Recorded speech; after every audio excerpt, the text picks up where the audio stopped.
My mom raised me as a single parent and has been my best friend for as long I can remember.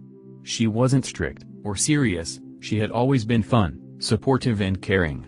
She wasn't a psychopath, but she just never laughed. I didn't notice my mom's inability to express or react to humor until one 4th of July when I was about 6. Everyone went to Grandma's place to celebrate.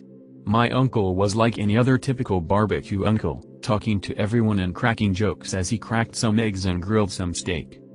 He took one of the eggs in his hand and tried his luck with a "Why did the chicken cross the road?" joke. He hit gold. Everyone standing near the grill burst out with laughter, all except my mom. I realized then that I hadn't ever seen her laugh. She would crack a grin, but there was never a ha-ha.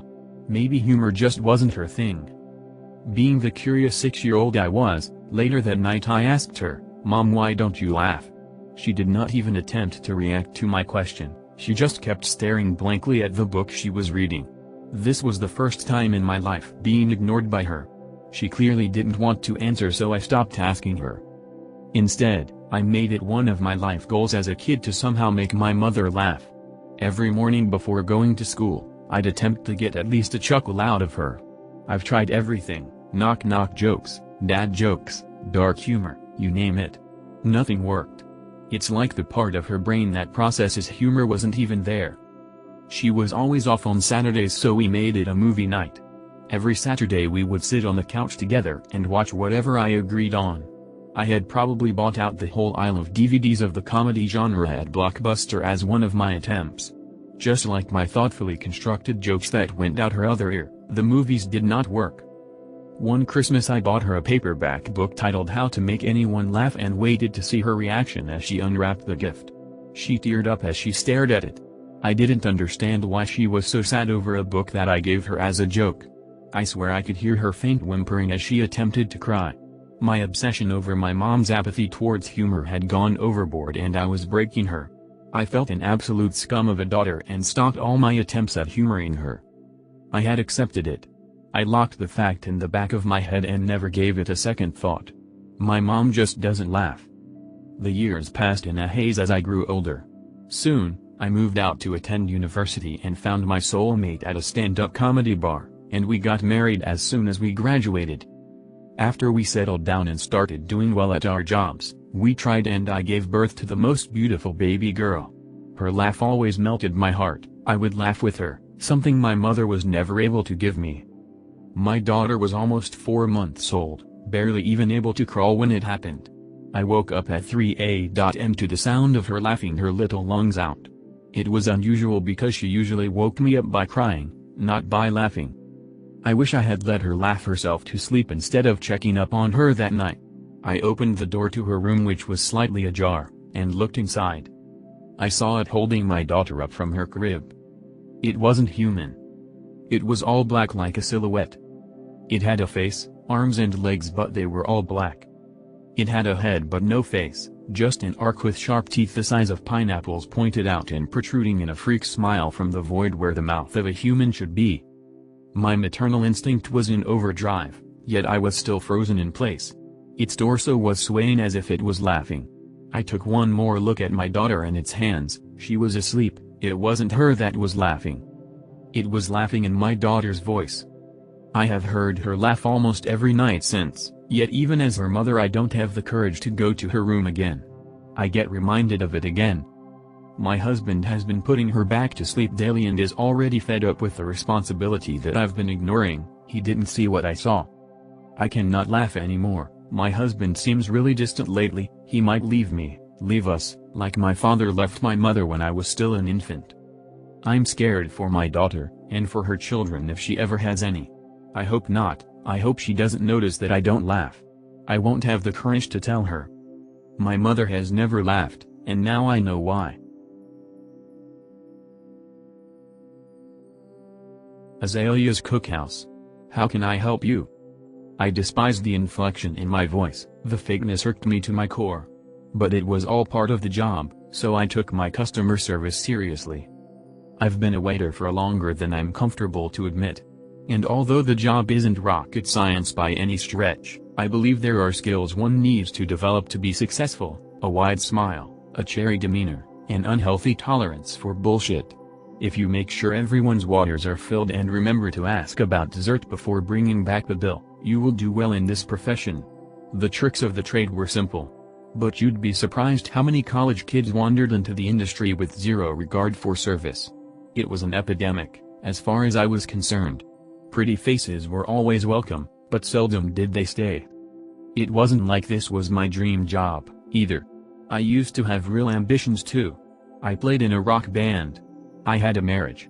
Those things, well, I wish they were as simple. When everything went up in flames, when it all started to slip away, the restaurant industry was always there, and to them, I was valuable. A place like Azalea's was a great gig. They demanded a pristine level of service or your ass was on the curb, but for what you got paid compared to other places, I felt the trade-off was worth it. Hello. I'd like to make a reservation for Friday evening. I recognized the silky voice right away. It was a twist of warm friendship mixed with passionate lover. It was elegant and upbeat. It was Paulina. I didn't take my neighbor for the type to dine at this kind of establishment. And while it was only her voice, she could have been 100 miles away. It was enough to send me down into an anxious tailspin. Hello? Sorry, ma'am. That's not a problem. And, for how many? 4, please. In less than a minute, it was confirmed. She was scheduled for tomorrow at 7 p.m. Her voice had reduced me to a teenager again. Visions of her watering her flowers and walking her dog occupied my mind for the rest of the evening. Paulina was in her front yard in the morning, meticulously tending to a healthy bed of flowers. She smiled from a crouched-over position, her golden hair adding to the splashes of flourishing color. Tulips, sunflowers, and geraniums were spread thick across the lawn like a rainbow nestled in a sky of green. We exchanged waves, her mouth open and ready for conversation, just as the back gate swung open. All at once, they were upon her in an orchestrated attack. Concentrated streams of water blasted out of the barrel of their guns. She let out a wail, covering her face from the attack. Her white tank top was now see-through, drenched by the precision of trained killers. The shooters, her 2 sons and husband, Keith, were giggling at the scene of the crime as her pleas for mercy went unanswered. I kept walking. Hey, Mark. I waved to the group. A couple of the waiting staff were huddled together in front of the stairs that led into the restaurant. It was their ceremonious drag of nicotine before the chaos. Friday nights were always a gong show and this one was sure to be no exception. One of the bus boys, Dwayne, was wearing a vexed look on his face, more so than usual. After his puff, he warned, "Silva is looking for you, man." I nodded, thanks for the heads up. From the outside, you could never tell Azalea's was a restaurant. It looked more like a cellar with cracked cement stairs that led down into a basement.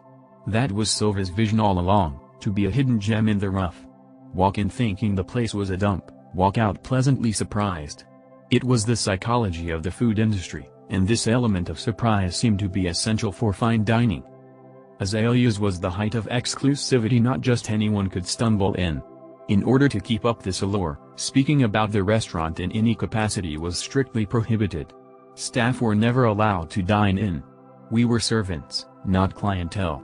Not that any of us could afford it. The menu items never seemed to reference a price, which always signaled trouble, but from the bills I'd hand out at the end of every meal, the numbers were always staggering. It was clear Azalea's was catering to a very specific crowd with refined tastes and deep pockets. A referral and a reservation got you through the door. You needed both. No exceptions. This drew a certain type of crowd. Snooty. High maintenance. But I didn't mind it, to be honest. That combination could be tiresome, but it usually meant great tips. I approached the splintered door and knocked 3 times. One of the greeters let me in. The interior was nothing like the exterior. The foyer had a gothic medieval vibe with high ceilings and narrow hallways. Chandeliers sparkled overhead in the dim light. The halls were plastered with stone and exposed brick, a handful of doors on either side. The doors concealed the intimate dining experience that Azalea's offered, private rooms for every party to make you feel at home. Silva's office was the last door on the left. I knocked with caution. No response. 2 more times, nothing. Confused, I headed back the way I came. "Hey, Julie. "Have you seen Silva around? Dwayne said he was looking for me." The greeter glanced up from her tablet. "Hey. No. Haven't seen him." Her eyes dived back into the seating chart on her screen. Workers were starting to enter now, squeezing past us down the hall. "If you see him, can you please let him know I went to his office?" She nodded. I followed the flow of people towards the change rooms. My shift was about to start, and I needed to set the tables before dinner service. The night became a blur of well-dressed people and trips to the kitchen. I was scuttling past streams of people into narrow pockets of space while balancing wobbly plates. Just another day at the circus. There were glimpses of Silva here and there, darting around the halls with his scruffy beard and velvet blazer. He was bouncing from employee to customer to office like a bad game of Pong. I didn't bother seeking him out. I knew that he would come and find me when there was time for a breath of air. In the middle of me rimming out a busboy, Paulina strode past. Her maxi dress sparkled with little rhinestones, flowing with the natural curves of her body, leaving nothing to the imagination. It appeared to be a family affair tonight. The boys looked dapper in their matching bow ties and Keith was all smiles in his tailored suit. This was a special occasion, indeed. "Mark?" My heart sank as she disappeared into one of the rooms. One of the rooms I wasn't working. "Are you deaf?" Martin scolded. "You can fuck off with your critiques. I don't answer to you." I glared back at the lethargic slug. The man looked like he hadn't caught a wink of sleep in years. His bags were a deep black, like a coat of mascara had been slathered under his eyes. I rattled the massive cart he was leaning against, the weight shifting in a dangerous, teetering fashion. Some china clattered together in ominous clangs. "Fuck off," he yelped. "You see the problem here, Martin?" I said. "The quicker you do your job, the quicker this stupid tank of a unit is out of my way. You're clogging up the freeway." His face soured as he pushed the cart away. The metal contraption was over 6 feet tall and wide, an ugly, metal cabinet on wheels. He muttered something under his breath as he passed. "What did you say?" I scowled. He was near the kitchen before he hollered back, "It ain't as easy as it looks, chump." I took a deep breath before entering the adjacent room. "Welcome to Azalea's cookhouse." On my way back from the kitchen, I was balancing 2 plates of recaro, an Icelandic delicacy of fermented shark, when Silva tapped me on my shoulder. "Mark. I need you in my office. Drop those off and come see me." It's mid-dinner service, Silva. Can this wait till my break?" "It can't," he said. "Lana will cover for you." My blood boiled at the thought of Lana swooping in to claim my tips. She wasn't even scheduled to work this evening. I sighed and dropped off the food before making my way to his office. This time the 3 knocks were answered, the door swung open. "Thanks, Mark. Have a seat." We were surrounded by a forest of cherry wood, bookshelves and cabinets filled the space, carved in looping, intricate patterns. Everything was so polished and quaint.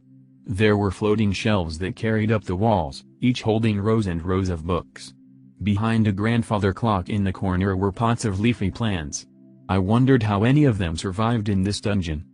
"You've been doing a great job here, Mark.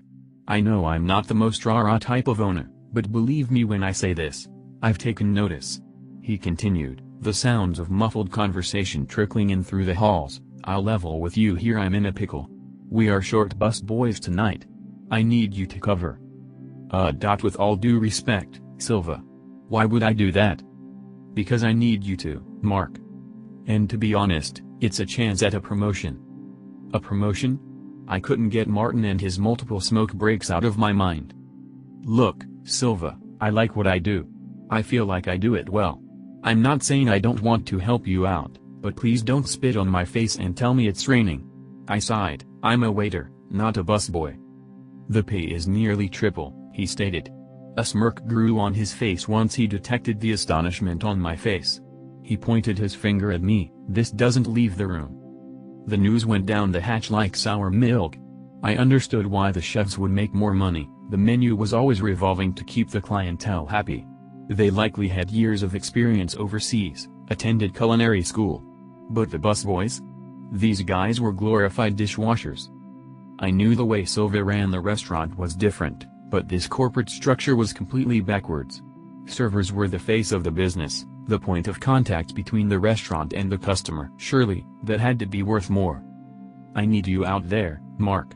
Like yesterday. He got up and made his way to the door. If you do well, the position is permanently yours. Do I really have a choice? Not really, he laughed, a glint of something conspicuous in his eyes. The door was now ajar, the bustle of the business now flooding into the room. You'll do great. Now go and find Dwayne, he'll be showing you the ropes. Dwayne was outside with one of the chefs, another cigarette to his lips. The light emanating from the lamppost highlighted his bronze complexion. Hey, Dwayne. Silva said you are gonna train me tonight? I smiled, guess I'm going to be one of you guys now. He raised an eyebrow and dropped the cigarette to the pavement. With a blank expression, he said, well, hot damn. Let's go. He stomped the butt out and we drifted inside. I followed him deep into the kitchen, past the cooking staff carefully preparing the meals. The atmosphere wasn't much better back there, plates were sliding around amidst fits of yelling and chopping. I passed one of the chefs giving a lecture to one of her apprentices.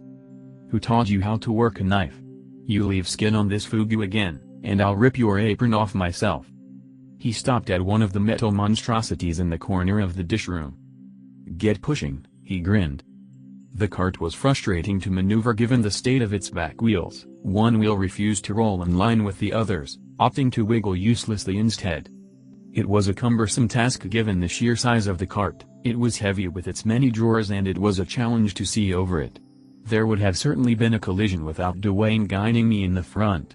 We finally stopped in front of one of the rooms, my arms and legs feeling like jelly. He held the door open as I inched the cart in, slowly. Then the door was firmly closed shut. The scene at the dinner table nearly knocked me off my feet. We were inside the private room that Paulina's family had dined in. There was Keith, his cheek resting in a thin layer of cream sauce. His mouth was full of foam, the tablecloth soaked in a puddle of vomit. His eyes were staring back at us in a dead stare. Their two sons were on the floor, their bodies lying limp. There was no ounce of recoil from Dwayne, he just gripped Keith's head and pulled it out of the sauce. Let's go, Mark. We don't got all day. The walls felt like they were closing in on me. Everything was spinning. Dwayne. What the fuck is this, man? He was dragging Keith by his shoulders, his limp legs bobbling against the ground as he was carried towards the cart. Most of his body was able to fit into one of the compartments, the rest of the parts that overhung were forced in with a metal pole. The squishing and cracking made my stomach churn. Well shit, what did you think this was, Mark? A six-figure dishwashing job? He laughed, a glint of madness in his eyes. He had one of the boys by the back of his blazer and was dragging him along. I'm out. I want nothing to do with this, I said, turning towards the door. Dwayne dropped the body and beat me there. His arm held the door shut. Listen. This might not be for you. I get it, it ain't for everyone. He paused, inching closer, but listen to me, and listen good. Silva doesn't just let you out. I didn't ask for any of this, I yelped. I'm just a waiter. I'm surprised, he chuckled, shaking his head. Silva keeps the waitstaff soft. I'll be damned. Let me out, I demanded. Listen, he urged, you're a part of the Azalea family. You've just been given a seat at the big boy table. And families, they have secrets. He eased off the door. Go ahead. Get some fresh air. I'll prep this room, and you can meet me at the front for the next one. I took off in a steady march past the greeters and guests waiting to be seated. Past the menacing stare of Silva. I was focused on one thing, escaping. The air outside was crisp, it helped steady the spinning. I slowed down to catch my breath, but the rapid gasps for air wouldn't stop. I'll get a new job, I thought. Start fresh. Flee the city. At the end of the parking lot, something shimmered that caught my eye. It was the flowing dress of Paulina. She was just entering her minivan. I stared at the vehicle as it backed out of the stall, and slowly cruised in my direction. Instead of taking the left turn to exit the lot, the van stopped. The window buzzed as it rolled down. Mark? My words were stuck in my throat, all I could offer was a slight nod. Everything okay? She asked. I'm just heading home. Do you need a ride? Her voice was nonchalant, with no regard for what she'd done. Because she hadn't done anything except enjoy a pleasant meal. The Azalea family took care of the rest. Mark. A voice yelled from the bottom of the stairs. I've gotta go, I replied. No worries, she smiled, her grin glistening wide perfection. Before she rolled up her window, she called back, hey, let's grab a bite to eat sometime? The offer hung in the crisp air. She drove off in the empty minivan just as Silva emerged from the bottom of the stairwell. His hand was clutching something in his pocket. Break time is over. And #X200B. Ape Royal www.reddit.com web link.